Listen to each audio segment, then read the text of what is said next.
I'm Prue. I'm going to present to you the journey of a lamb cutlet and the regulations imposed at each activity in the supply chain.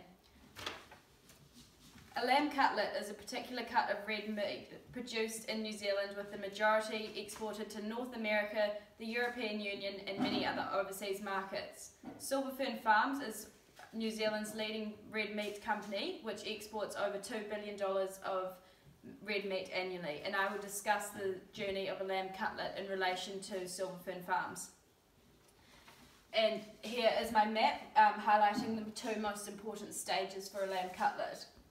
First of all, production. At this stage, the Animal Welfare Act 1999 is a very important regulation as it affects the overall quality of a lamb cutlet. The Act is enforced by the MPI, and it sets a high-level framework for how animals are to be treated. Under this Act, animal owners are required to meet an animal's physical health and behavioural needs and must alleviate any pain or distress. Silver Fern Farms has their own farm assurance program, which ensures consumers are aware of the care applied to animal health and welfare, and it also ensures all suppliers to Silver Fern Farms abide by this program. The next one, Animal Welfare Painful Husbandry Procedures at Code of Welfare 2005, is to ensure mandatory activities such as tail docking are carried out in a justifiable manner and enhance the health and welfare of an animal, human safety and productivity. Next we have distribution. Distribution is hugely important for the overall quality of the lamb cutlet, as there are many parts of movement and transportation throughout the supply chain. The Code of Welfare 2016 is imposed by the MPI and ensures that owners of animals comply with minimum standards for animal care and management in the codes of welfare. It applies to activities such as loading lambs onto the truck and other movement related things. Secondly, we have the ASD, Animal Status Declaration, which is required under the Animal Products Act 1999. It is a requirement by the MPI whereby forms are to be completed upon movement of animals from one property to another. Processing is the next stage, and halal meat is something which I find very important for the lamb cutlet. There is a huge demand for meat which is certified as halal. Halal certified meat means the rules of slaughter are based on the Islamic law. The process is carried out by ensuring the animal is alive and healthy, and the Muslim performs this slaughter in an appropriate manner. The animal's throat must be cut with a sharp knife in one swipe. Halal meat is huge for New Zealand, so we must ensure we meet the demands for the overseas market. Next is the Food Hygiene Regulations 1974, and it is a comprehensive act defining all regulations which you must meet if you are operating in the food industry, including regulation of premises, conduct, maintenance of food premises and the conduct of workers.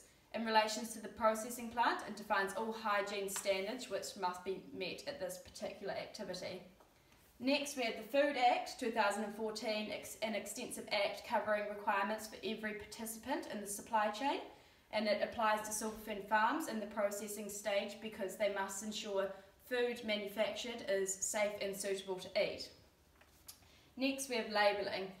The Australian-New Zealand Food Standards Code provides for the composition and labelling of food for both New Zealand and Australia, and is implemented by the MPI. The law requires a food label to have information such as the name of the food, lot identification, name and address of supplier, declarations for certain ingredients and declaration of food additives. Before Silver Fern Farms export their lamb to the next stage in the supply chain, they must meet export requirements. They must ensure they comply with New Zealand food safety standards and meet the demands and overseas market access requirements of North America and European Union, which is where the lamb cutlets are going. The next stage, we have the retailer, which is where hazard analysis and critical control point is implemented by MPI. It's an internationally recognised risk-based food program and is used throughout the supply chain from production to consumption. Then we have overseas market access requirements, which outline the requirements exporters need to meet when they're exporting to a particular country. MPI is responsible for ensuring lamb cutlets supplied by silverfin farms meet the requirement of their destination country. Next stage, and the final stage, is the consumer. Consumer is the most important part of any supply chain, as the quality of the product is ultimately decided by the consumer. The Consumer's Guarantee Act 1999 is in place to ensure that consumers are protected and businesses compete effectively, and consumers and businesses all participate cooperatively.